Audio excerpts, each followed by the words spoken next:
Hello viewers, welcome to another edition of Behind the News coming from the stables of The Nation Online TV. I am Ayooluwa Ayobami and I will be your host for today. However, I am not here alone as I have with me my delectable, indefatigable, amazing, good-looking, fact finder, sweet and wonderful analyst, Mr. Abimbola. Mr. Abimbola, good afternoon. Good afternoon. It's a very bright Wednesday. It's the 19th day of the month of February. Gradually we are moving towards the end of the month already, and we thank God for the strength to pull through this far. It's really amazing, and we hope for the best in coming days.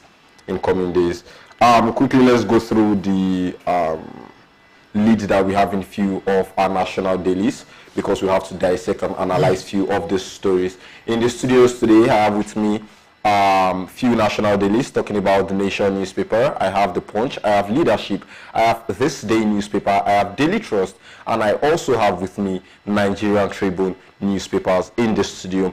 And I'm going to start with our very own, talking about the widest circulating newspaper, The Nation newspaper. I'm going to run through the headlines on the front page. Tribute rain for Edwin Clark. Tinubu ex-president, governors, others extol Ijaw leader. Anxiety in Osun as police confirm 6 dead in violence. With $23.9 billion assets, Dangote is 86th world's richest.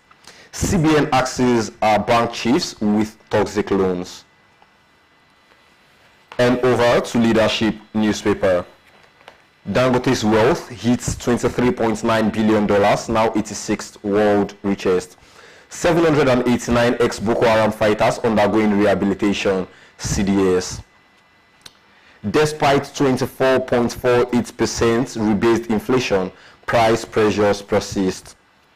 Tinubu, Akpabio, Buhari, others mourn as Clark dies at 97. NAS amends 2025 budget over allocation errors. Peace deal.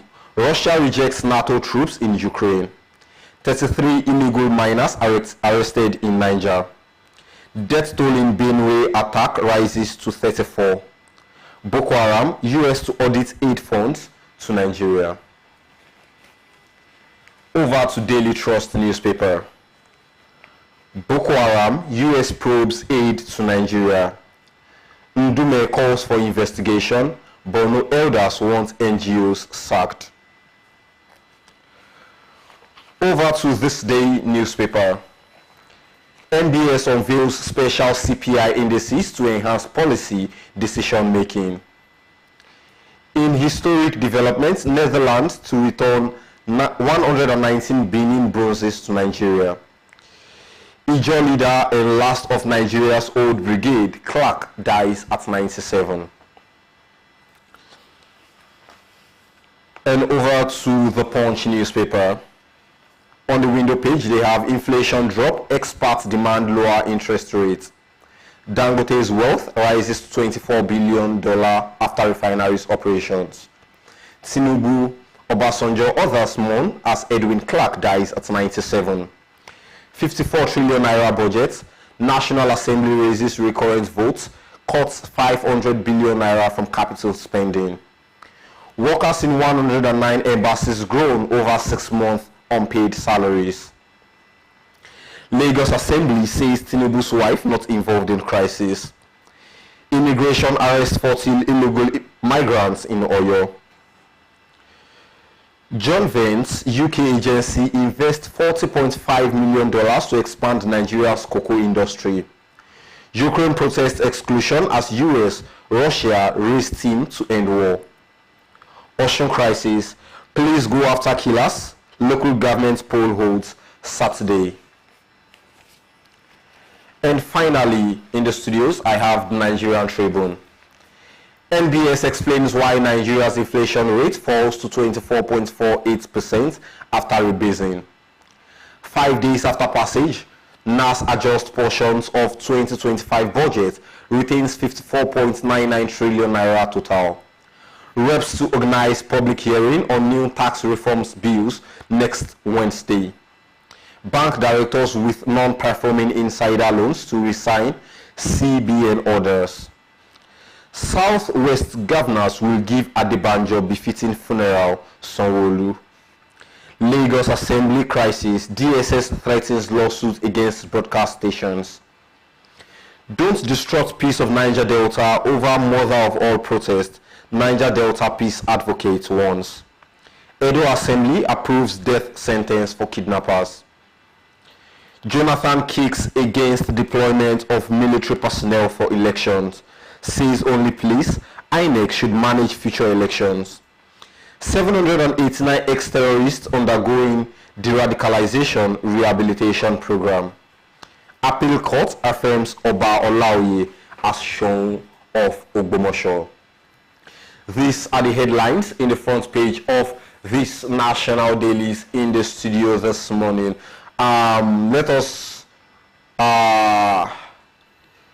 Okay, before we go into the let us start with the story of the late Pan Niger Delta forum leader, talking about late Edwin Clark. He died at the age of 97. That is a few days after the Afenifere leader also passed on at the age of 96. I think this is a huge blow for Nigeria because these are two elder statesmen that passed on. What do you think will be the state of Nigeria following the passage of these two elder statesmen? Nigeria will keep on living. I mean, there are only two individuals. They were heads of powerful lobbies, no doubt. And they saw for some sort of balance in the Nigerian Federation. So they play their part, they are gone, Nigeria will keep on moving, other people will take their place, and that will be it. But it's only normal that you look back at the legacies they left behind, and maybe people who are following them, the present generation will learn from their good points and from their mistakes, because human beings, they do come together. So incidentally, the two of them, they were powerful lobbies for South-South relevance in the Nigerian Federation framework, as well as the Southwest.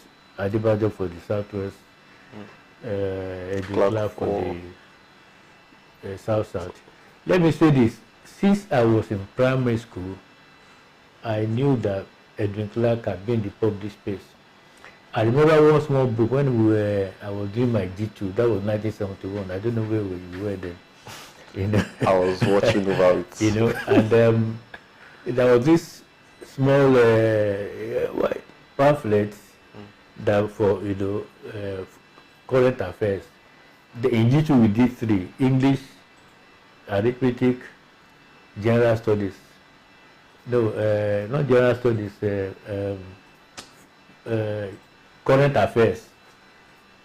And in current affairs, you have to know the names of the federal commissioners, the names of the chairman of this, the names of the banks and all that and all that. And Edwin Clark was federal commissioner for information. I took my duty in 1971. He was already in the public space. He never left the public space until he died now. But along the line, he had metamorphosed from one force to the other. I mean, he started as a collaborator with the one Nigerian collaborator. There was not much about South-South. Of course, South-South itself was a function of the Abacha Constitutional Conference of 1985. No, 1995, if I remember. Was it 1995 or 1994? Was it I think it was 1995, the confab, So that was where the term South-South first came. But before then, you had the Niger Delta. There wasn't much in the policy of the Niger Delta until much later in his life. But he did his own bit. With Adebanjo, they did their bit. The thing though is that you, like they have their strengths, they have their weaknesses. They are very powerful voices for their region, no doubt, you know. And I'm sure people from those regions, Southwest and South-South, will commend them for what they did, the way they tried to enforce, to push the rights of these component parts so that they are not taken over or just maltreated by any part of the federation. In particular context, they were campaigning against the North, the overbearing power of the North, vis-a-vis these southern components. They did very well, wonderfully well. Even though at times they overdid what they were supposed to do, and that should be part of their record too. For instance, Adebayo will go and commit Southwest, you know, to things that were not really a Southwest decision, and his Brazil lostness and all that. Oh, Baba had a very powerful personality, no doubt. But many times he really did not know where to stop. So, so that was his own for me. God bless his soul and forgive his sin. Then Baba Clark too was a South-South leader, but was at the joint leader to a fault. Take the crisis in the rivers, for instance. Like I said, he stood for the rights of the dispossessed people of the South-South. He did wonderfully well. You know that. Where he did not do too well was intra-fighting within the South-South. The case of rivers, I'm not sure if that crisis would have been drawn out if Chief Clark had not taken a sort of extreme Ijaw nationalist out to antagonize the original, you know, peace framework that they worked out, that both Wiki and Mubarak went to Abuja under the presidential, so they worked out. While other people were trying to see how they could solve the crisis, he was doing Ijaw nationalism and was just writing letters saying that Fubara was the one who was cheated and all that and all that. Perhaps if you had been more conciliatory at that junction, you would have solved the rivers problem today. But he didn't, and the whole thing threatened, you know, the both parties, they became extreme in their views, and where we are, the man is gone now, the problem is still there. The point I'm making is that we must laud and praise some of our heroes when they pass on. They must always remind the us living, I mean those of us who are left living, that look, everybody must have a sense of moderation. But because if you don't, even if you are no man, by the time you are able, you die, you are going to leave a problem behind. Let me give you another example. Do you know the Biafran crisis we have today was as a result of the last book of Achibe? That was the country. Do you know that? Before that book, maybe all pains were being forgotten. People were trying to manage, you know, the crisis. Like this guy said in the book, tragedy of victory. This whole war was a disaster to everybody, to the winners, to the losers, you know. But everybody tried to manage their pains and come to sort of table. Until Achibe released, that was a country, and opened all wounds and all that. Because of that, you have people who didn't even know the history of that time coming out. You have an Nnamdi Kanu doing all sort of reckless secession, nationalism and all that. The point I'm making that our leaders, the whole people, should try and have a sort of introspection that whatever they do, there are always consequences far beyond their own lives. And that is what is happening in rivers now. I wish Baba Clark had been more conciliatory, and I wish that he had bequeathed the sort of, you know, peace in river. To start with, the old man was not from river, he was from Delta State, but he was acknowledged as the leader of all South-South people. And to that extent, I feel he should have taken the maturity that came with that, with some sort of being conciliatory, but alas, he chose to play the radical, and then what we have is what we have now. So, but for good or for ill, they have played their part. They are gone. We should learn from their strengths, or we should learn from their weaknesses.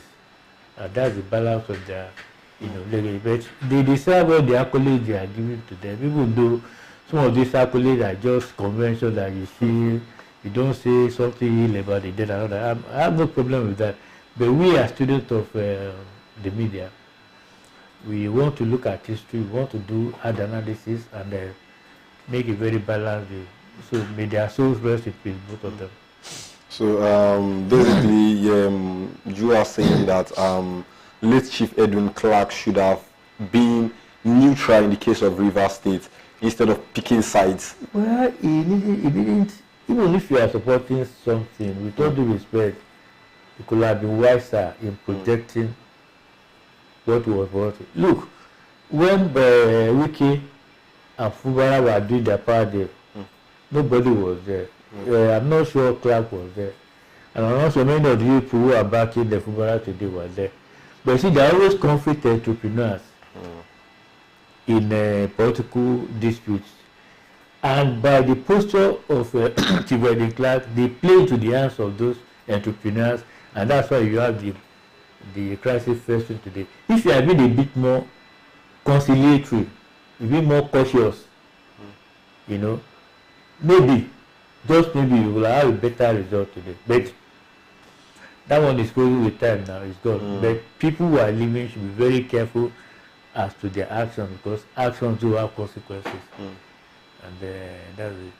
So for people that are also looking forward to taking cue from these late elder statesmen, how do you think that these men managed to stay in the public space for that long? Because talking about somebody like late Paddy Banjo now, you are giving an instance of since 1971 that you've known him in the public space. No, that was Edwin Clark. Edwin Clark, rather. 1971, he has been in the public space. Yeah. So over time, these men had managed to be in the public space for that long period, for that those length period of time. How do you think they managed to retain the public space figure thing? Well, that's simple and not so simple. Simple because they managed to agglomerate the temper of their people over that period of time. Look at the Southwest, it's Awism. People who are respected in Yoruba land today were apostles of Ayooluwa. They follow in social democracy, they call it progressive. That's what we call it in Nigeria, but globally we call it social democracy. That is capitalism with a lot of state care. They were put that ideology from generation to generation. So they've developed some bargain rights. That's Adebanjo. Baba Clark, as early as 60, during the crisis of the Civil War, before the Civil War, 66, before the counter-coup, immediately after, he was advisor to the then governor of Midwest region, David Ijaw, military governor. There was a Midwest. After Midwest, was Bendel. Bendel is Benin and Delta. Then after Bendel, there's Edo and Delta, split into two. So he's been involved in that, and local. He was commissioner under Ogbemudia in the Midwest. Later Bendel. Before he became a federal commissioner under Gowon. And on he's been truthful to the yearning of the people. He's been a good ambassador of the aspirations of his people. And he had good education. He had a good education. He went to London School of Economics and Political Science, where he did law. He came back in practice, and later he was into many social investment, including universities and all that. So he's well known and he's well loved in the thing. But like I said to you, it's not everything that he put very well. For instance, perhaps if he had been a little bit moderate, maybe Jonathan would have won the second term. Again, they entered this radicalism that the Southern was going to blackmail the rest of Nigeria. With all due respect to Jonathan, wasn't a great president. In fact, things broke down under him almost irretrievably. And the facts are there. By the time Buhari got there in 2015, there was really not much about normalcy. If it's not access corruption, a lot of looting and all that, the systemic framework was almost gone. And they had to start from the scratch.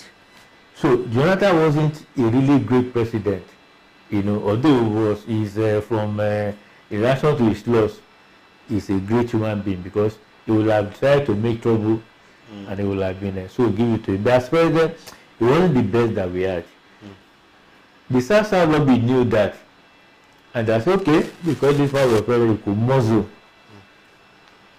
Now, he didn't, well, he don't speak ill of the dead, but I felt that if he had advised Jonathan better, and the South Nigeria leader Oaks, perhaps Jonathan would have won the second round. But the way they are pushing the campaign, so I alienated everybody that everybody left the camp, and they didn't have the numbers.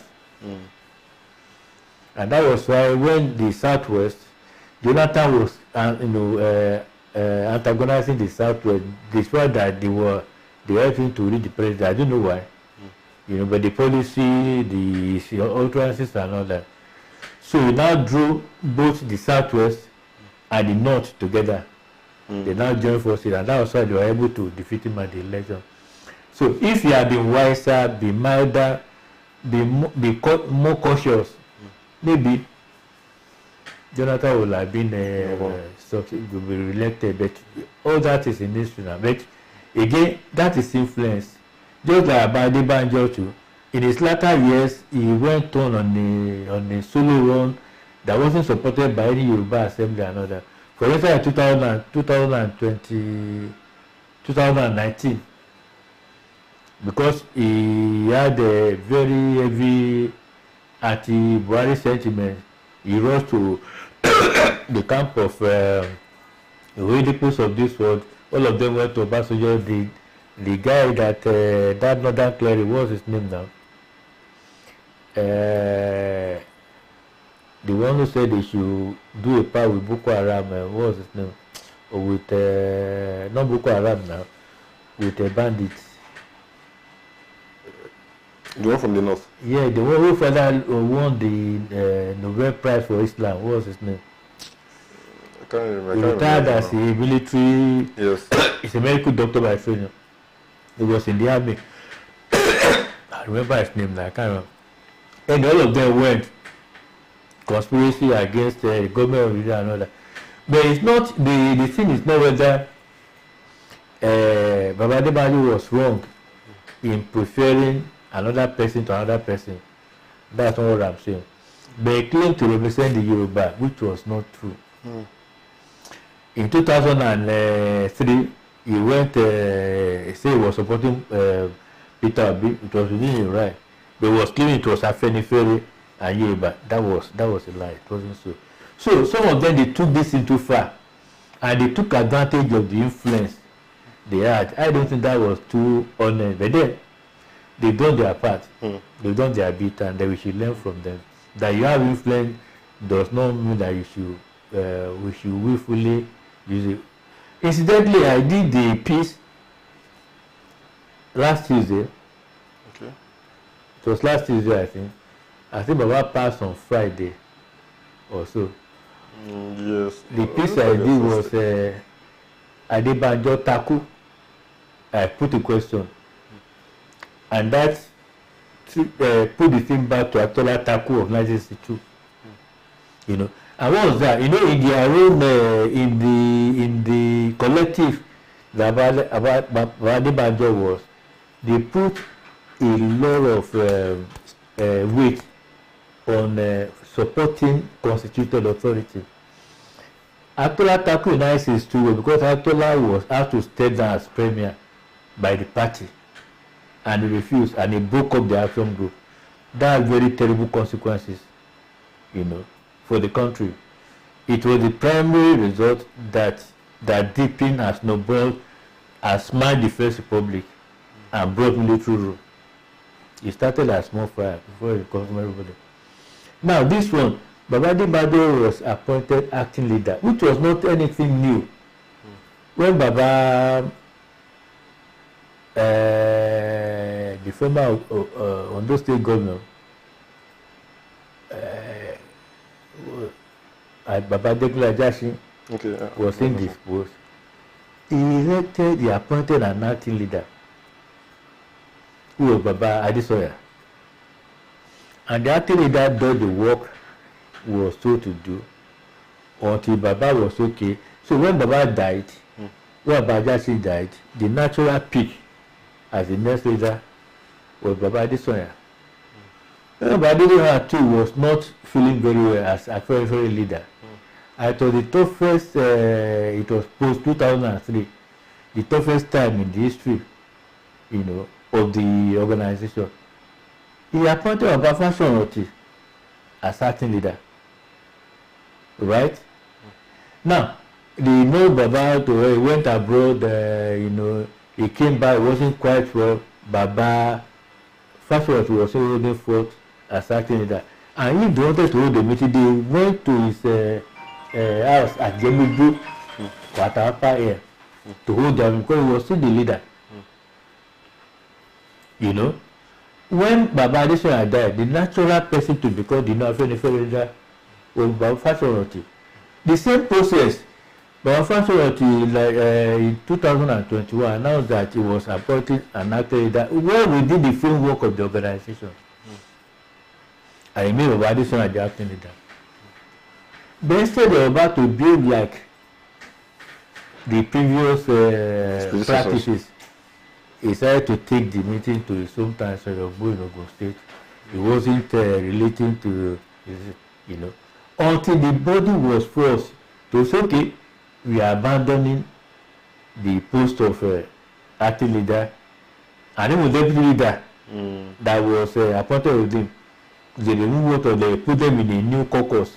They called their fellow leader caucus to advise the leader. Baba Boy said he wasn't going to agree. Now, if you have a more conciliatory, his legacy will not be like was part of the party that fraternized Afenifere before he died. That was Tuesday. He died on, and I was saying that people, if Baba Adesoya had any, if he is concerned about his place in history, he should just retrace his steps and go back to his normal. I didn't know the woman would die 3 days later. So this is history. This is being frozen. And again, they played their part. God bless their soul. God forgive their sin. God bless them well. On the balance, I think on the balance, they forced for good, both of them. But you see, all these avoidable flaws, people should just try and avoid them because it's not worth you to have a little thing at the end of that to file your legacy, and that's what we are seeing. But like I said, they played their part. God bless their souls. God bless their souls. Yeah. Before we move on away from that, personally, do you see anybody taking over from Pa Adebanjo in the southwest and no vacuum, there are leaders. There are leaders. Another leader will emerge, even though for Afenifere to be difficult, because before about Fashion they have abandoned the post of acting leader and deputy leader. Now the acting leader has sort of formed the new group who started calling himself Afenifere national leader. There is nothing in Afenifere that says national leader, it's Afenifere leader. So what we don't know now is whether the group that calls itself Afenifere national leader will stick to the factionalization or they go back in line to the original Afenifere. If they don't, the Afenifere will have 3 factions. The original Afenifere led by Fashion Afenifere led by the late Baba Adebanjo, the Afenifere renewal group made by young guy leaders who branched away, who pulled away from their fielding elders when they couldn't resolve their dispute. So it's very tough for Afenifere. For Pandey for another. I'm sure they have their own hierarchy. We deal with them. But whatever happens, there is no vacuum. Either as a group, as one true unit, or as fragments, life will go on. Life will go on. Everyone's not for.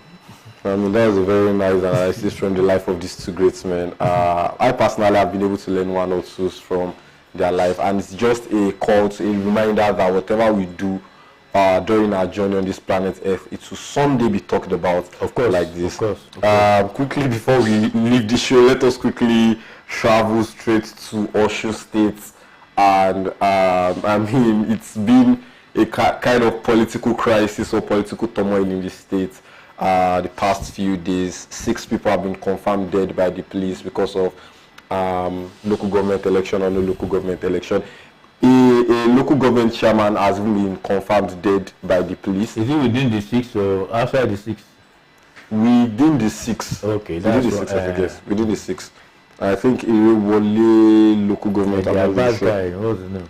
So yes, I think Abbas. So that's let me quickly run through the lead of this story before we continue. Okay, the nation has it as anxiety in Osun as police confirm 6 dead in violence. The All Progressives Congress APC in Osun State yesterday rejected plans by the State Independent National Electoral Commission (OCEC) to conduct local government elections on Saturday. The chairman of the chapter, Tajuddin Lawal, said the polls are unnecessary following the Court of Appeal judgment that reinstated the sacked chairman and councillors in 30 local governments. However, the OCEC chairman, Hashim Abioye, a lawyer, said the poll would hold and urged political parties to brace for it. I think the APC, they are coming from the standpoint of, okay, let's trace back to 2022.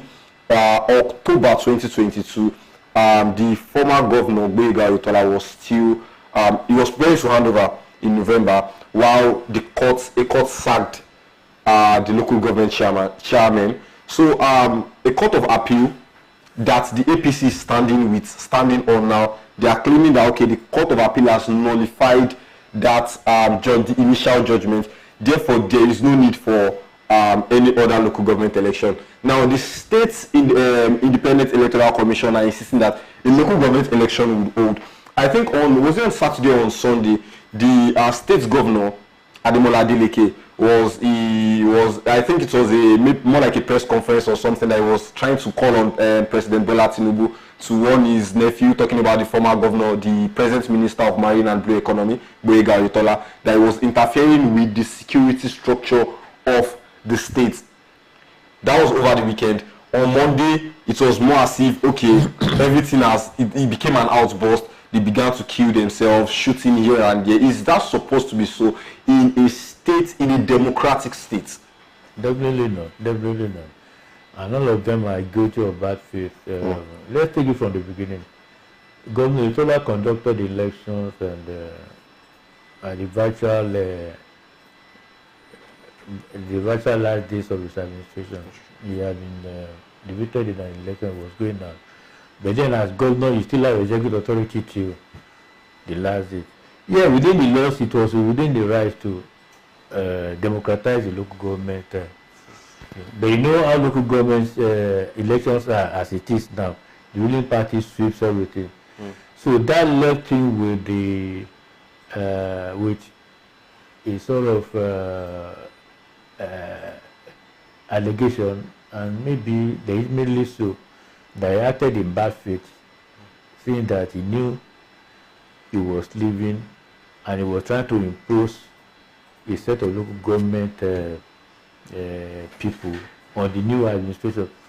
How fair that allegation is, I don't know, but you can figure it out if you are part of the policy, you know how politicians behave.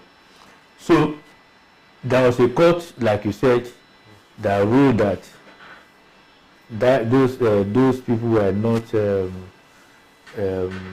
legitimately elected. I don't know where the court got that idea from. They said they could say that the elections were rigged or whatever, another. But that that wholesale condemnation of the thing was crisis stage number 1. Well, stage number 2. They went to Court of Appeal, looking at the fact they threw over the thing. Number 3. Now, all these killings, number 4. Threatening to hold another local government election when the law says that those ones they are already effectively and legitimately elected, state number 5. I just wonder how the state will keep on coming from one bad faith to the other across 2 parties. Is what it was so before me. I personally am very disappointed with all of them. Imagine the governor. He issuing some of your people have been killed. It doesn't matter what party. And you open your mouth, you are saying that you are condoling with the people, with the dead, because APC, because of APC violence. Number 1, you can't clap with one hand. Violence has to have 2. Yes, 2 parties. 2 parties. If APC was violent, PDP too was violent. I mean, if they were not violent, they would not have killed the local government chairman. And the motive of the killing, they dance more to PDP than any other person. Even though we cannot say now until we have all the facts up. But the point I'm making is, a government should pick his words very well. Was he saying that because he said APC people killed PDP people? Was it not justifying the loss of the life of local government chairman? That was careless talk. Then the APC man, Ayobami Bashir, he too responded that it was suggested that the federal government should. That's not today's. That's yesterday's reporter. That the president should impose a state of emergency and all that. And the Commissioner for Information, reposted that look, that was what they wanted to do. That's why they are creating trouble so that they can have can impose a state of emergency on Osun. Why that struck me was that it was the same this Osun as part of the Western region that was the battleground for the crisis in 1962. When the federal government paid politics, partisan politics with emergency powers, imposed an emergency on the Western region on the crisis that could have been resolved by the parliament. That started the fire that consumed the whole republic. Now, people within that enclave, maybe they were children, maybe the commissioner was a child. The guy has a PhD in law. He must have read history. Didn't you know how the thing snowballed to consume everybody, to suggest that sort of thing for the president to sort of make partisan use of emergency powers? I was so disgusted. And just this was a state only years ago. You had the developmental youth coming there. When Ogbeni was governor, people tried to still, badmouth the government and all that. But news coming from the street where you are looking at new schools, new rules, enhanced infrastructure, and all that, youth empowerment, taking care of the what they call about and all that. What happened to all those programs? And if you had maintained this OS and all that you could, would you have created opportunity for jobs to use to give out to go and keep people? So these are people states develop themselves willfully. I said it can't be accepted. This 2025. So I don't feel that the Inspector General of Police should go after all those behind the violence, and not those those guys who put the trigger alone, not the masses, the masterminds who are putting them to the task, because without those masterminds, you will have guns to give to this guy. You should go after them and punish whoever was found guilty. You can't be having settling scores with people taking people's life. Look at that guy. He dressed. He wanted to go and reclaim his local council seat. Local government chairman. At the end of the day, he lost his life. his children are fatherless now. His wife is a widow. What for now? Because of politics, come on. Come on. And all those things happen, instead of them to gather their ways together, they are counting. This one has killed David that killed his 4,000, so that killed his 10,000. Is that what you are saying? They should grow up. It's a very big disappointment. And Osun has people. Osun is the most, do you know that Osun is the most urbanized setting in the whole of Africa? He had the greatest, biggest concentration of towns, big time, in the whole of the entire Africa. Because the Yoruba area is the most urbanized in the whole of Africa, and is the most urbanized Yoruba setting. That's Osun. We have big time, Ilesha, Ikirun, Ila, Ife, Osogbo, Ilesha. You know, all of them big towns. You know. And he has one of the greatest concentration of tertiary institutions in Nigeria as today. Polytechnic and university, private and public. And you have this sort of bestiality taking place. This guy should snap us, not what we expect. So the Inspector General should get to work and get everybody involved and sort them out. Then the government should learn to pick his words carefully. And the integrity of the NEC should be more, should be less flippant about emergency law. Emergency law is not what you just use for anything like that. It's the result of the last course when everything has failed. Don't just throw in people's faces. We want our democracy to stay, not all this recklessness to be part of it. I mean, if a crisis as huge as this could happen in prep for a local government election, what would happen when they have a gubernatorial election are they talking about? A court had just said that these guys were validly elected. Why do you want to hold another election then? Those that want to project your powers. What you do, if you don't agree, what is realized setting will do, you suspend the election, you go back to court, and those people wanted to go and take over that was rash. How can you go and tell you, what does the Bible say? The kingdom of God suffering violence. It's not less in the kingdom of God. They expect the government to fold their hands when they take over the local government as well. That was harebrained. That should never have happened. They should have followed the law. Go back to court. There are processes, it might take a long time. But you get there. And yet you get there, you will not have lost anybody. You will not have distorted the peace of the area. And you still have attained whatever you want to attain. Look at what the chaos they are causing in Osun. It's very annoying. I feel personally violated, but I feel that politicians should be made of better stuff when they are ruling the affairs of the state. Reading the news since Monday, I had a kind of feeling that what is really happening because absolutely rubbish. There is still room to take after the appeal court. There is still another court about the appeal court. Now. If you are not satisfied with the ruling of the appeal court, why all this? And now there was that's Davido now. On David Adeleke on his social media handle, I think X to be precise. That was on Monday.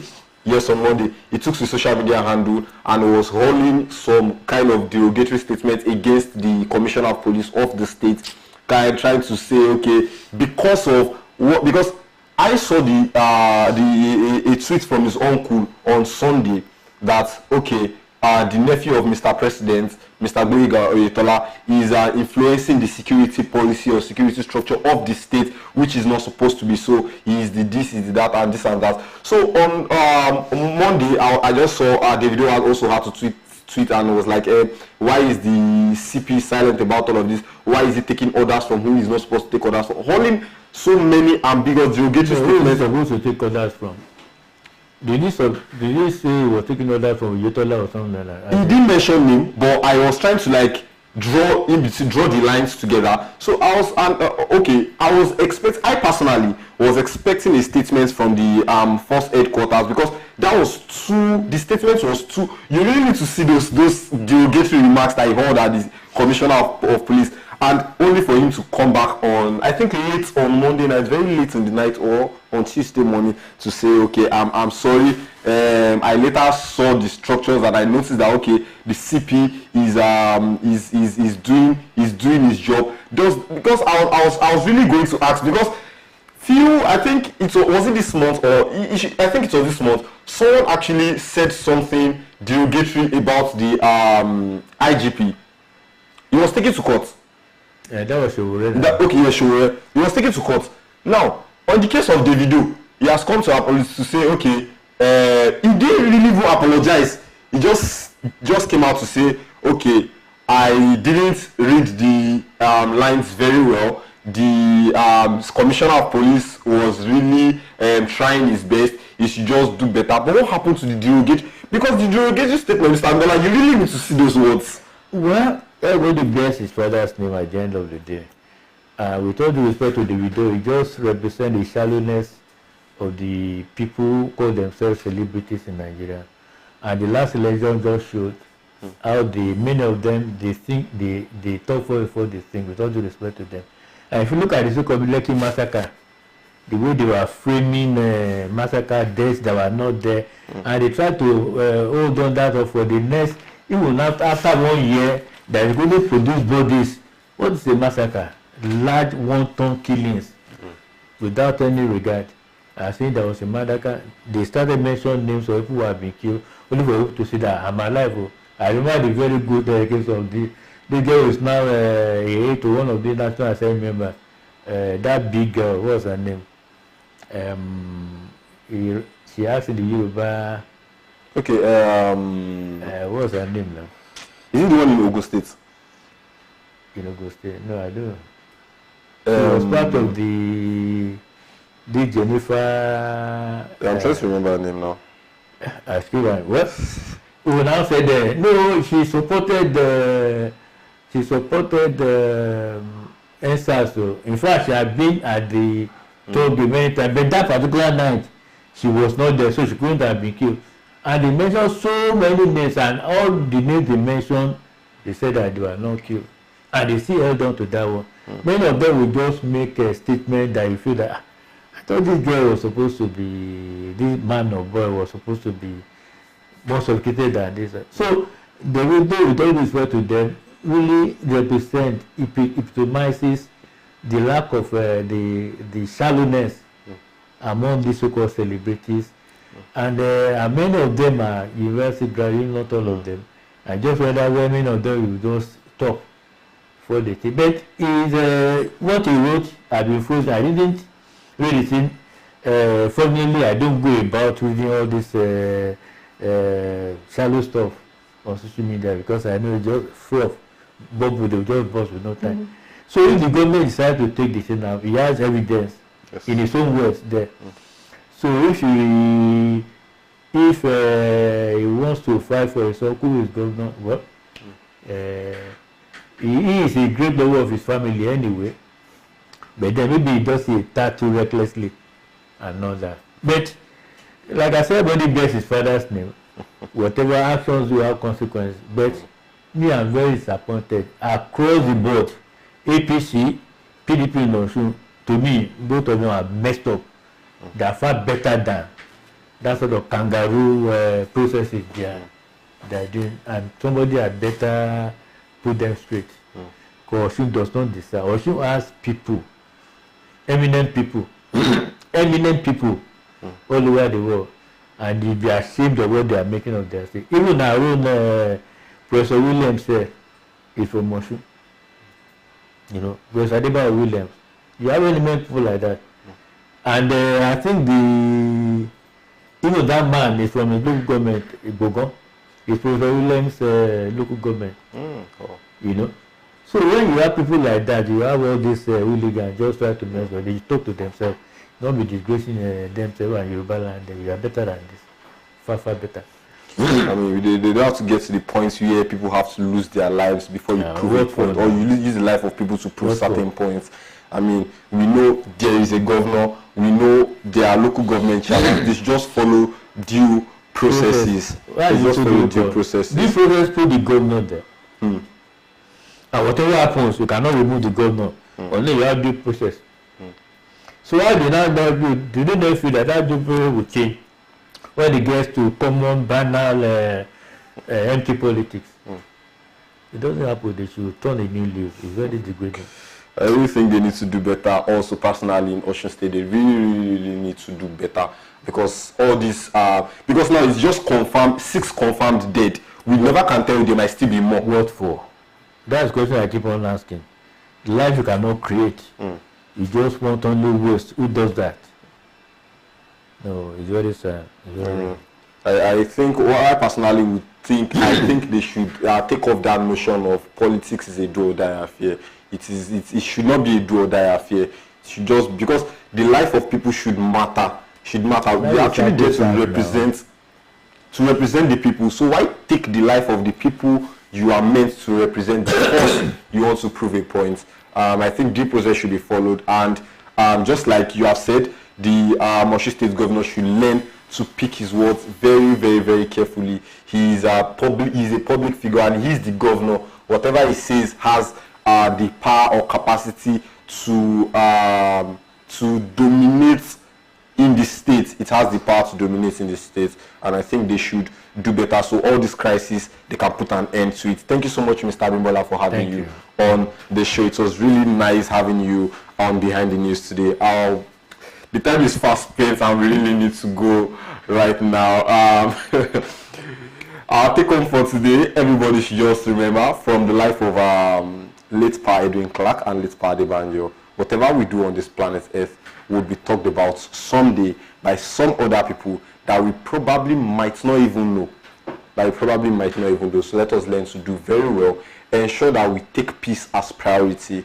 Human lives matters, and peace in our environment. Let peace start with you. Let peace start with me, and it will go round all over our environment and by extension Nigeria. Thank you so much, Mr. Abimbola. Until next time when we shall come on screen again, I remain Ayooluwa Ayobami. Bye for now.